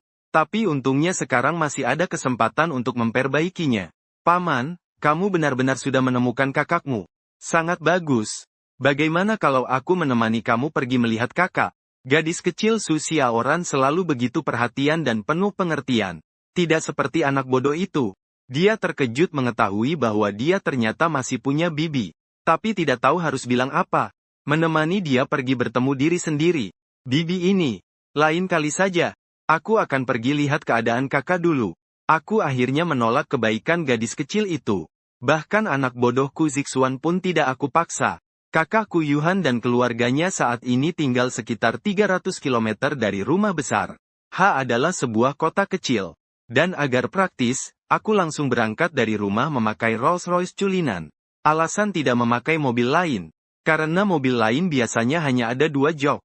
Sedangkan Rolls-Royce culinan ini adalah versi 5 kursi. Aku juga tidak tahu apakah nanti akan perlu menggunakan mobil di sana. Mobil yang hanya ada 2 kursi memang kurang praktis. 4 jam kemudian akhirnya sampai di HH. Aku tiba-tiba menemukan ternyata aku juga punya properti di kota ini. Secara spesifik, itu adalah sebuah kompleks apartemen baru yang dikembangkan di kota ini. Itu adalah perusahaan properti milik saya secara penuh yang berinvestasi. Sampai di lokasi kira-kira, saya tahu kakak perempuan, Ku Yuhan, sebagai seorang pekerja yang di PHK. Beberapa tahun terakhir ini selalu menjalankan sebuah kedai makanan cepat saji di sekitar sini. Memarkir mobil di tempat parkir berbayar yang tidak jauh dari sini. Berjalan kaki sampai ke kedai makanan cepat saji bernama Sun Xiao Xiaolin. Sun Xiaolin. Saya berdiri di depan pintu. Melihat papan nama ini. Merasa dengan seksama. Kakak perempuan Ku Yuhan selama ini dengan usaha mencari saya dengan sepenuh hati. Saya tahu kakakku Yuhan pasti sudah berusaha semaksimal mungkin. Nama asli saya awalnya memang Ku Xiaoling. Kemudian diganti menjadi Ku Ling oleh kepala panti asuhan. Namun tidak menyangka ini menjadi suatu hambatan bagi kakakku Yuhan dalam mencariku. Bos mau makan? Masakan kami murah dan terjangkau. Hanya 10 yuan per porsi. Sangat enak. Tepat saat masuk adalah waktu makan siang. Kakak perempuan saya Ku Yuhan mungkin pemilik dari restoran cepat saji ini. Dan juga satu-satunya pelayan. Dia tidak menyadari saya masuk. Mengira saya hanya pelanggan biasa. Langsung menyapa kami berdua sebagai kakak adik. Begitulah, dalam situasi yang tidak diduga. Kami bertemu secara tiba-tiba. Dan saat pertama kali saya melihat kakak saya, hidung saya mulai terasa perih. Kakak saya ini, ya, selama bertahun-tahun sepertinya benar-benar mengalami banyak penderitaan. Meski usianya baru sekitar 45 tahun, tapi rambutnya sudah beruban. Wajahnya memang belum banyak kerutan, tapi tampak seperti telah melalui banyak kesulitan. Bentuk tubuhnya mulai membengkak dan tidak teratur. Sepertinya kalau berdiri bersama saya sekarang, sudah tidak mungkin ada orang yang akan mengenali kami sebagai kakak beradik. Baiklah, saya pesan 1 porsi saja. Saya memutuskan untuk mencoba keahlian memasak kakak saya. Tidak bicara yang lain.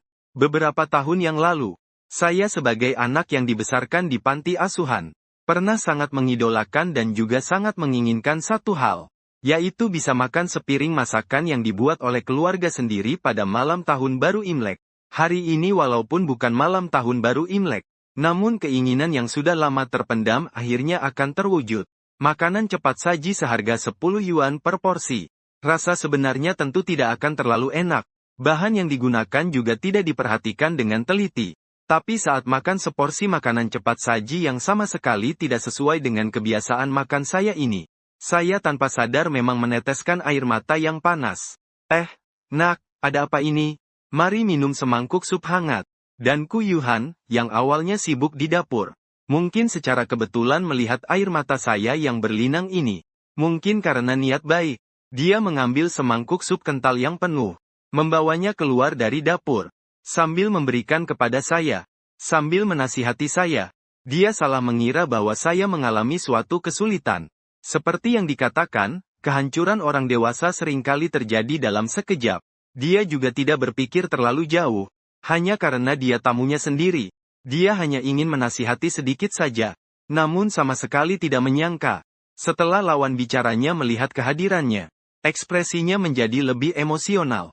Kata-kata yang diucapkannya pun membuat dia seakan tersambar petir. Kakak, apakah selama ini hidupmu baik-baik saja? Saya Xiao Lin. Saya datang mencari kamu. Rungkukan guci jade katak. Itu benar.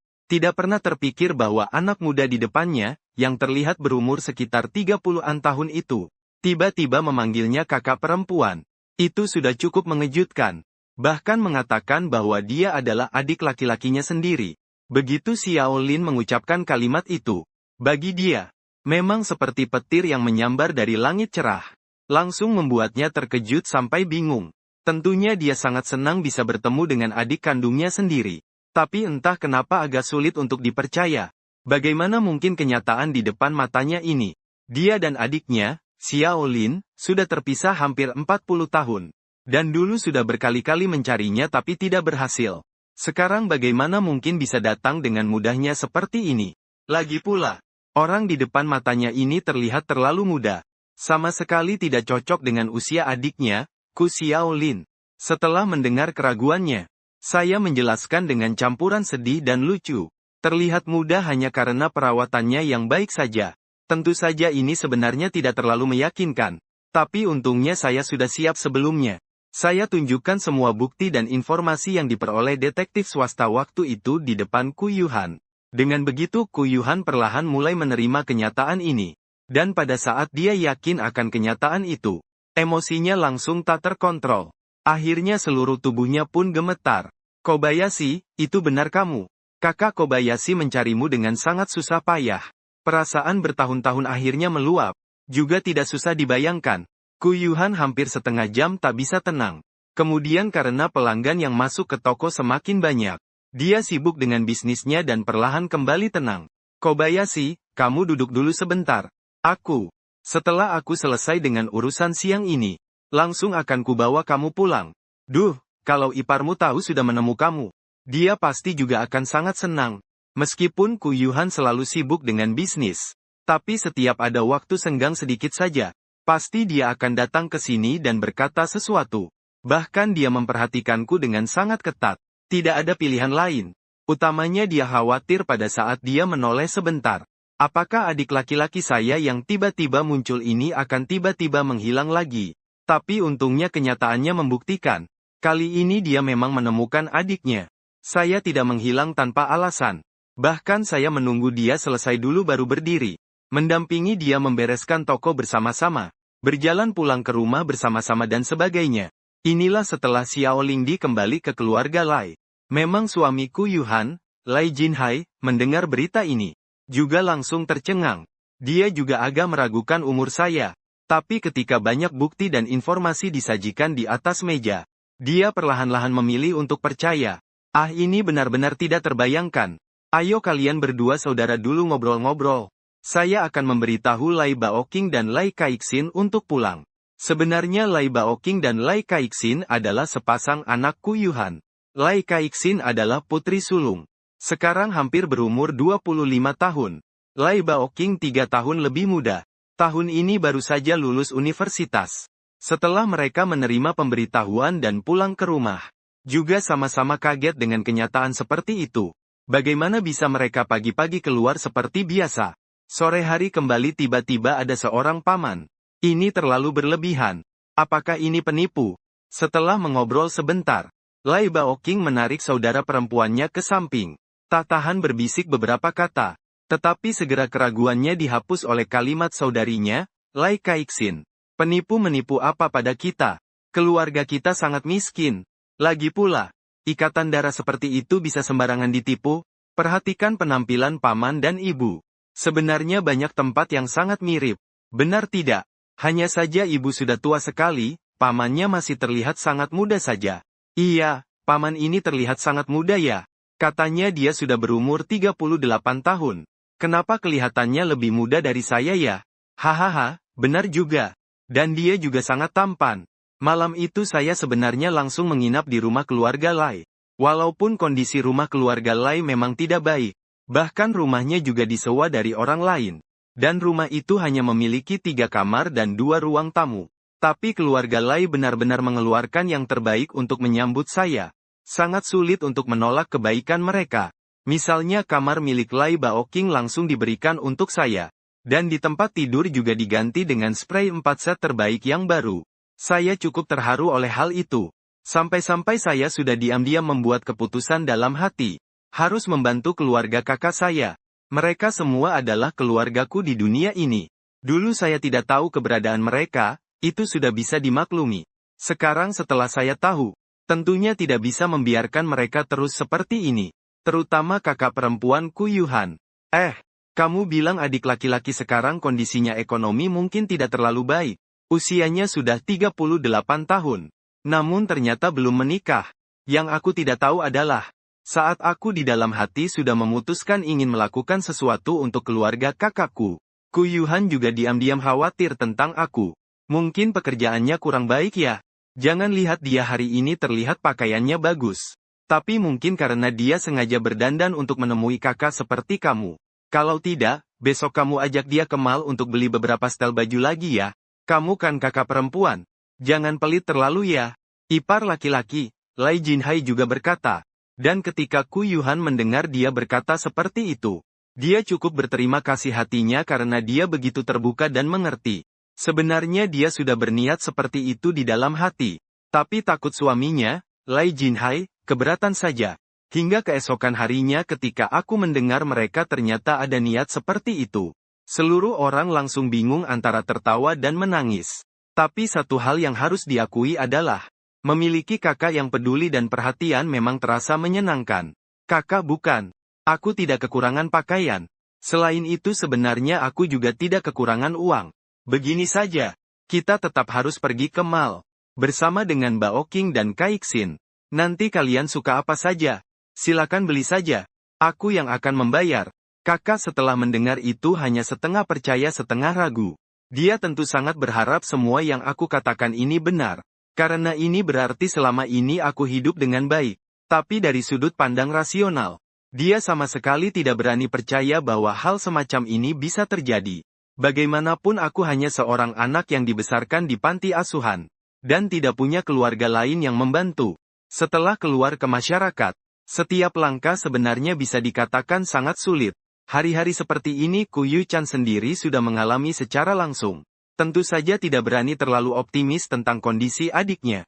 Tapi bagaimanapun juga, pusat perbelanjaan memang harus dikunjungi. Maka satu keluarga pun bersiap untuk naik taksi menuju ke sana. Saat itu saya bilang Ksatria sendiri datang mengendarai mobil Rolls-Royce Culinan. Dan saat mobil itu tiba-tiba datang, satu-satunya anggota keluarga yang agak mengerti soal mobil, Lai Baoking, langsung terkejut. Rolls-Royce Culinan. Mobil apa itu? Orang lain juga tampak bingung. Tapi setelah mereka naik mobil, mereka langsung tahu bahwa mobil ini pasti sangat berharga. Interiornya sangat mewah. Sampai-sampai setelah naik mobil, mereka bahkan agak ragu untuk duduk, karena takut bajunya kotor dan merusak mobil. Interior yang mewah. Akhirnya, setelah aku membujuk mereka, mereka pun jadi tidak terlalu kaku. Setibanya di mall, di bawah bimbinganku, keluarga itu pun melihat-lihat sepanjang jalan. Kakak, kamu benar-benar cantik dengan pakaian-pakaian ini. Pelayan saja bungkus semuanya ya. Kakak ipar, kamu tampak bagus sekali dengan jas itu. Pelayan, model yang hampir sama. Berikan saya 5 set. Baoking senang. Ini adalah ponsel buah terbaru. Ayo, satu untuk kalian masing-masing. Sepanjang jalan melihat-lihat ini, aku tidak pernah berhenti sejenak. Padahal di awalnya, Ku Yuhan sebenarnya ingin menolak, tapi tangan kecil tidak bisa melawan kaki besar. Kakak perempuan ini juga tidak bisa melawan adiknya. Jadi di akhir, dia hanya bisa cemas dan membiarkan aku mengambil keputusan. Dan dibandingkan dengan kekhawatirannya yang mendalam, anak-anak mereka, Lai Baoking dan Lai Kaiksin, justru sangat senang. Ponsel buah terbaru. Mereka sudah memikirkannya sangat lama. Hanya saja selalu enggan mengeluarkan uang untuk membelinya.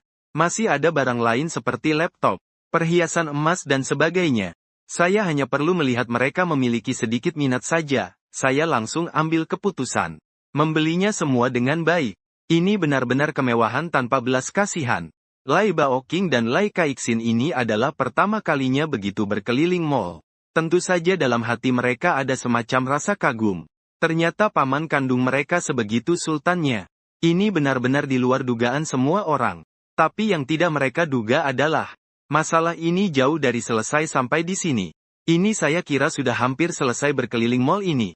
Sementara itu, masing-masing dari mereka sudah membawa terlalu banyak barang di tangan. Maka mereka pun hanya bisa menyerah. Terakhir, setelah dipikir-pikir, Baoking senang. Sekarang sudah lulus dan mulai bekerja. Begini saja, kita pergi lihat mobil. Kalau ada yang cocok, paman akan belikan kalian masing-masing satu mobil. Sebagai pengganti angpau yang selama ini paman hutangkan kepada kalian. Ini agak berlebihan ya. Sebelumnya, kakak mewahku Ku Yuhan. Dengan susah payah masih bisa diterima. Lagi pula kalau dia juga sekaya itu, pasti juga mau memperlakukan adik laki-laki satu-satunya dengan baik. Tapi mobil itu barang yang sangat berharga. Dia secara naluriah ingin menolak. Hanya saja sayangnya, aku sama sekali tidak memberinya kesempatan itu. Dengan bunyi ledakan dan injakan gas, mereka sudah sampai di kota otomotif terbesar dan paling terkenal di daerah itu. Bukan paman. Kalau benar-benar mau belikan kami mobil, sampai turun dari mobil. Bahkan sudah berdiri di depan pintu kota mobil. Keluarga Ku Yuhan masih agak tidak percaya dengan kenyataan ini. Terutama dua orang, Lai Baoking dan Lai Kaiksin. Mereka sebagai orang muda, tentu saja sangat suka mobil. Tidak perlu terlalu mewah, atau performa yang sangat baik. Yang penting bisa melindungi dari hujan dan angin. Untuk komuting dan perjalanan sudah sangat bagus. Permintaan mereka tidak tinggi. Jadi berita ini jelas merupakan kejutan besar untuk mereka. Setelah mendapatkan jawaban pasti dari saya, mereka dengan girang langsung pergi melihat mobil. Adik, kamu melakukan ini. Kakak merasa tidak enak hati. Dua junior tersebut sudah sibuk melihat mobil. Zhang Yuhan memang datang ke sisiku saat itu. Bergumam berkata, kakak bertemu denganmu bukan karena uangmu. Tentu saja aku tahu kakakku Yuhan bukan karena uang. Bahkan sebelumnya, keluarga kakak bahkan tidak tahu keadaan keuanganku. Justru karena itulah, perasaan ini terasa sangat berharga. Dibandingkan dengan ini, sedikit uang tidak ada artinya. Itu hanya serangkaian angka saja. Memikirkan hal ini, aku tiba-tiba berkata kakak, Aku ingin bertanya padamu satu pertanyaan. Sebagai kakak adik, jika aku minta padamu 100 yuan, apakah kamu akan memberikannya padaku? Dia sempat tidak mengerti maksudku. Setelah menyadarinya, dia mengangguk dengan yakin. Jangan hanya bicara soal 100 yuan saja. Kalau memang perlu, 1000 yuan, 10.000 bahkan 100.000. Selama itu dalam kemampuannya. Dia tentu saja bersedia.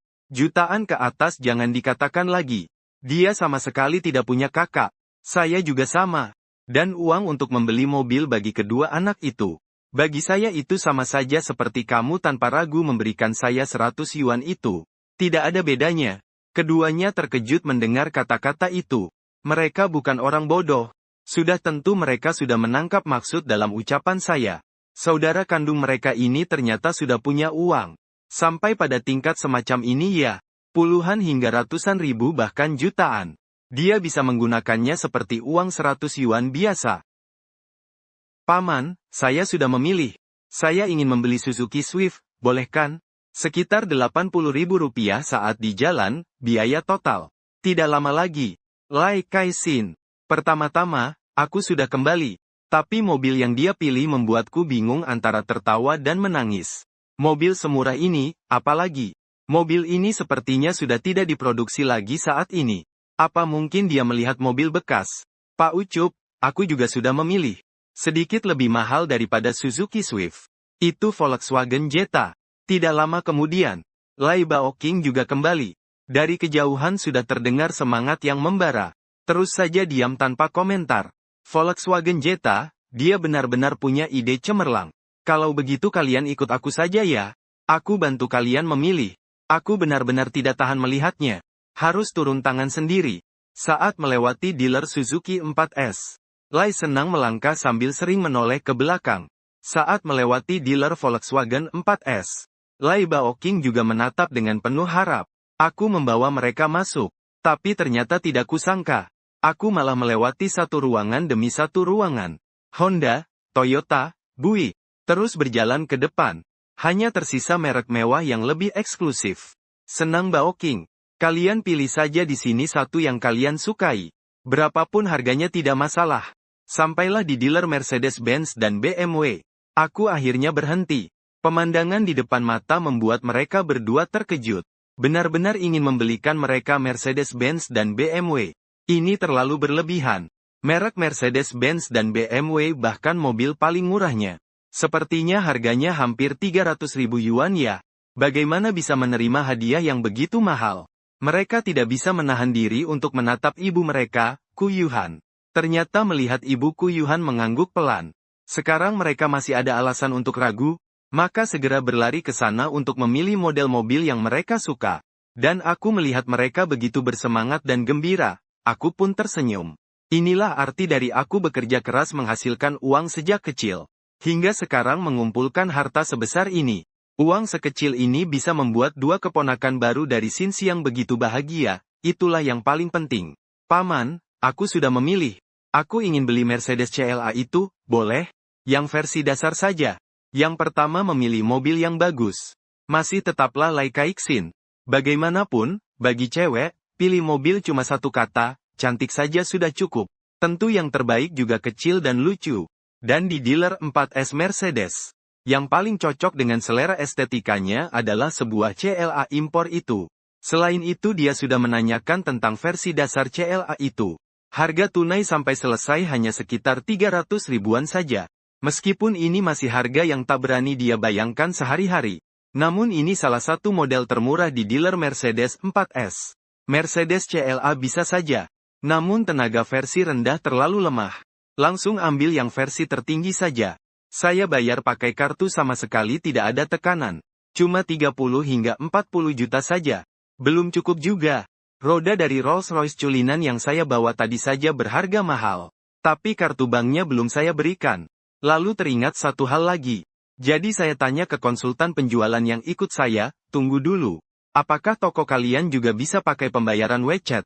Orang lain agak bingung sebentar. Makanya terutama konsultan penjualan dari dealer Mercedes-Benz, Su Wensuan. Tentu saja toko mereka bisa pakai WeChat.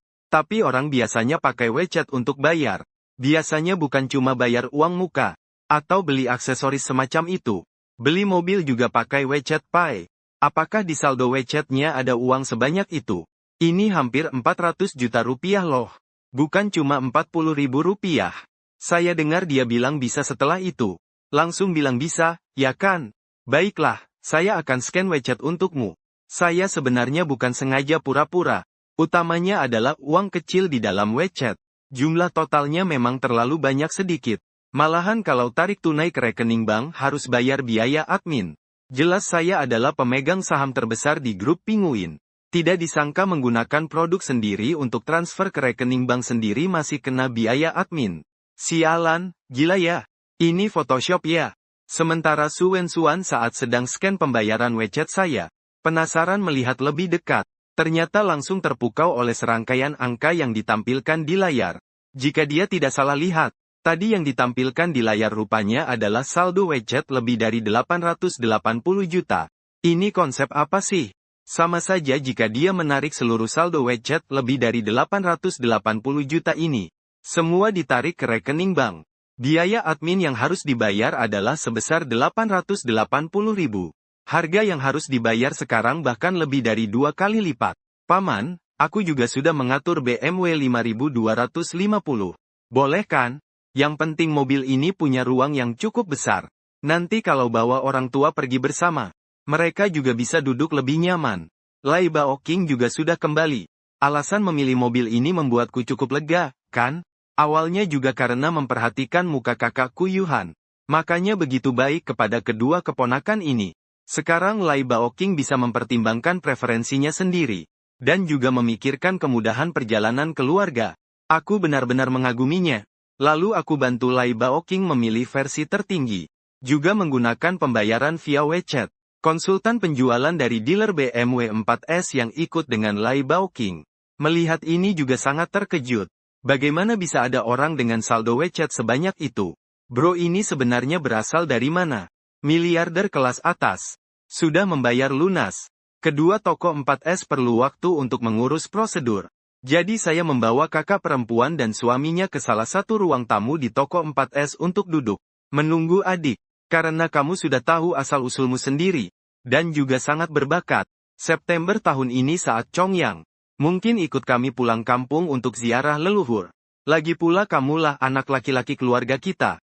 Dengar penjelasan kakak perempuan Ku Yuhan. Aku jadi tahu.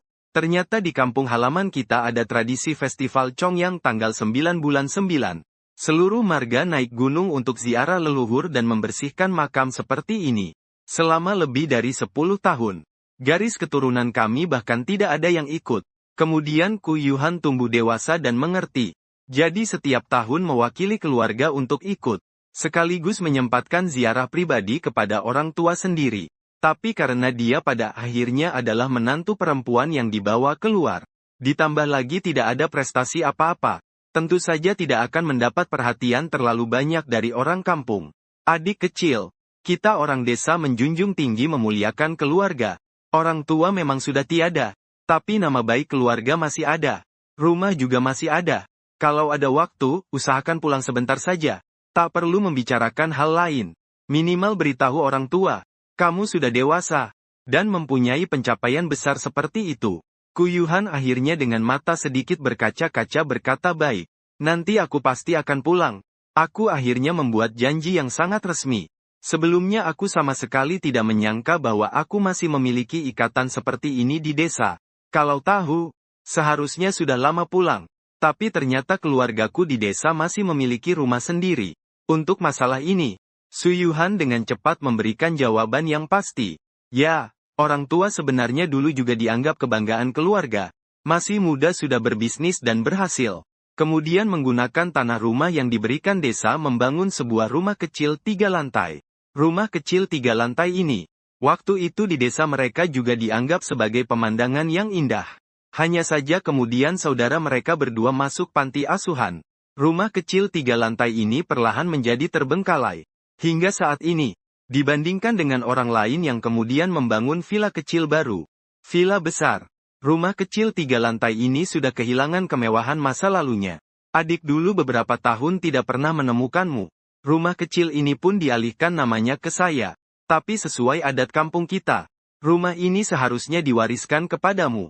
Aku kan anak perempuan yang menikah keluar. Kalau ada waktu kita urus saja prosedurnya. Baiklah. Karena ini adat kampung, aku juga tidak ada keberatan. Bagaimanapun juga ini hanya sebuah gedung kecil yang dibangun 3 atau 40 tahun lalu. Sebenarnya tidak terlalu berharga, tapi membiarkan saya mengambilnya tanpa membayar apapun. Gedung kecil yang sudah dialihkan ke nama wilayah kakak perempuan. Selalu membuat hati saya merasa tidak enak. Kalau kakak sudah begitu, saya akan beri kalian satu set rumah yang lebih baik lagi. Bagaimana kalau pilih satu di komplek perumahan mewah itu? Di perumahan mewah, itu adalah lokasi terbaik di kota kami. Dan juga perencanaan terbesar. Pengembangan properti yang paling lengkap. Ada yang bertugas di ruang tamu untuk mengisi air dan minum. Petugas 4S salon tidak sengaja mendengar perkataan saya waktu itu. Langsung kaget. Sampai berteriak. Tidak ada jalan lain.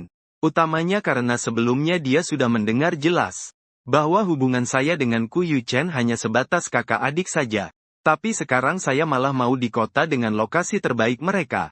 Pada saat yang sama harganya juga yang tertinggi, keluarga kaya membeli satu unit rumah di kawasan ini. Ini benar-benar agak di luar nalar. Keluarga kaya, bukan adik kecil. Itu terlalu mahal. Dan kami juga tidak butuh rumah sebesar itu. Ku Yuhan dan yang lain juga terkejut mendengar itu. Kawasan perumahan keluarga kaya ini sudah menjadi legenda di kota H. Sebagai orang H, tentu saja mereka sudah pernah mendengar. Dikatakan unit rumahnya, tidak ada satupun yang kurang dari 250 meter persegi.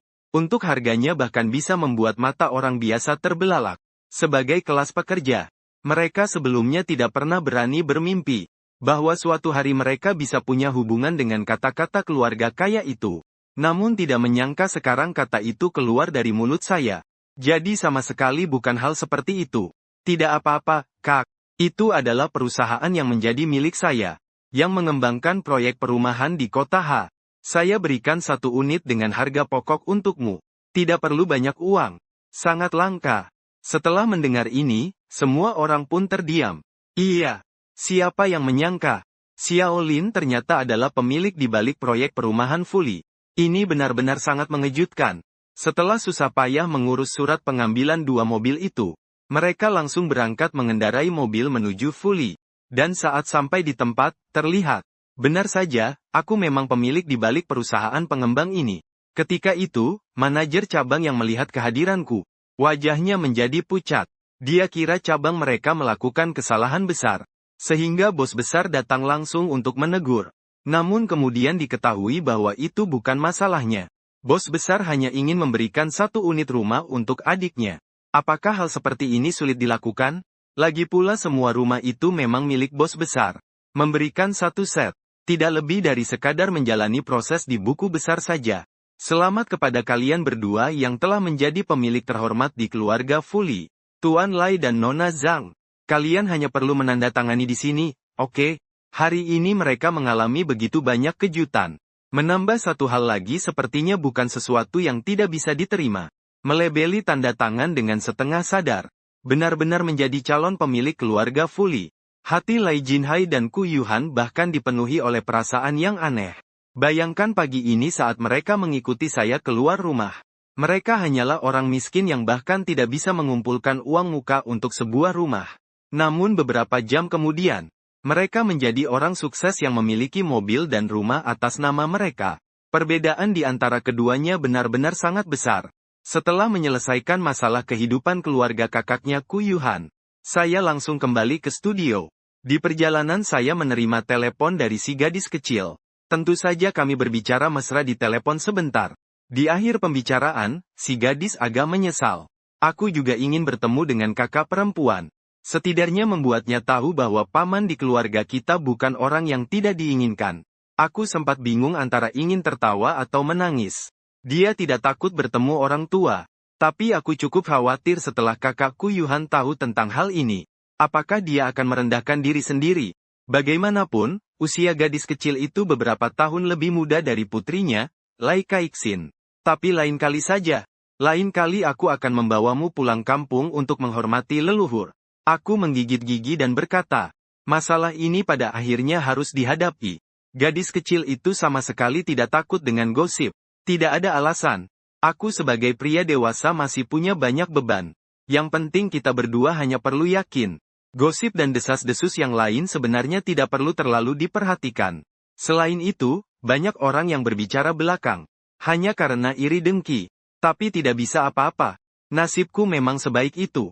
Bahkan gadis kecil itu, meskipun tidak terlalu tahu tentang kemampuan finansialku, justru memutuskan untuk bersamaku. Karena hal ini, aku sudah membuka seluruh hatiku di hadapan gadis kecil itu. Kembali ke kampung untuk sembahyang leluhur. Benarkah? Kamu harus menepati janji ya. Yang berbohong itu anjing kecil. Aku cuma bisa tertawa dan menangis sekaligus. Tenang saja. Aku pasti akan membawamu pulang untuk bertemu dengan orang tua kandungku. Kalau begitu aku jadi tenang. Tapi baru saja kata-kata itu diucapkan. Belum sampai beberapa detik. Dia malah terlihat agak gelisah lagi. Tapi bagaimana kalau mereka tidak suka padaku? Mana mungkin mereka tidak suka padamu? Mana ada mertua yang membenci istri pilihan anaknya yang masih muda? Justru aku, sebagai calon menantu, yang nantinya harus menghadapi ibu mertua. Sepertinya harus siap menghadapi pertarungan yang berat.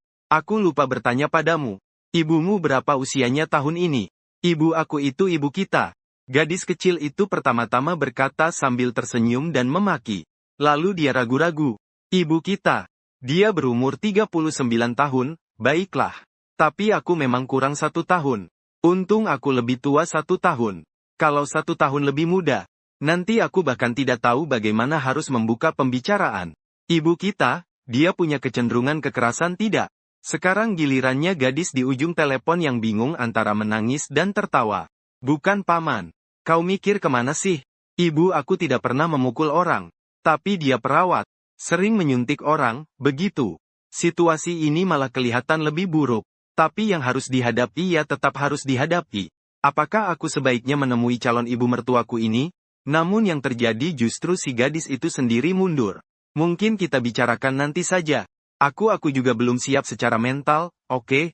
Dia harus ke rumahku untuk bertemu keluarga. Tapi dia tidak merasakan tekanan sama sekali. Tidak kusangka giliran dia sendiri yang malah takut. Tapi Om, kalau kamu sangat ingin bertemu keluarga, lebih baik pulang dan temani aku bertemu teman dekatku. Teman dekatku sudah lama ingin bertemu denganmu, oke? Sebenarnya itu tidak masalah juga. Hanya saja teman dekatnya itu juga cuma gadis berumur 18 atau 19 tahun, oke? Aku ini pria dewasa. Nanti siapa tahu sering harus berada di antara gadis-gadis muda seperti itu. Benarkah? Bagus sekali. Terima kasih Om. Sebenarnya, kedua sahabat terbaiknya sudah lama mengajukan hal ini padanya. Tapi dia belum setuju. Utamanya dia khawatir apakah kedua orang ini ingin mencari pamannya untuk menuntut. Itu tidak bisa. Dia pasti tidak akan membiarkan pamannya merasa tersakiti. Lagi pula, dia juga khawatir paman tidak ingin bertemu dengan teman-teman perempuannya itu. Ada apa yang perlu diapresiasi? Tapi kamu beberapa hari ini sudah makan dengan baik belum? Tentu saja. Kalau paman tidak bilang, kamu masih belum tahu. Kemarin aku mengukur tinggi badan. Ternyata aku tumbuh lagi 1 cm. Mungkin aku bisa tumbuh sampai 1,7 meter nantinya. Kamu tunggu saja. Kembali ke pola kalimat. Tentu saja aku mengajak gadis kecil itu bertemu. Lagi pula sudah beberapa hari tidak bertemu. Aku benar-benar merindukan gadis kecil ini. Proses berkencan tentu saja penuh dengan kehangatan dari paman. Kalau tidak, malam ini aku tidak akan pulang deh. Aku tidak ingin berpisah denganmu. Saat akan berpisah, gadis kecil itu bahkan wajahnya memerah dan berkata kalimat seperti itu.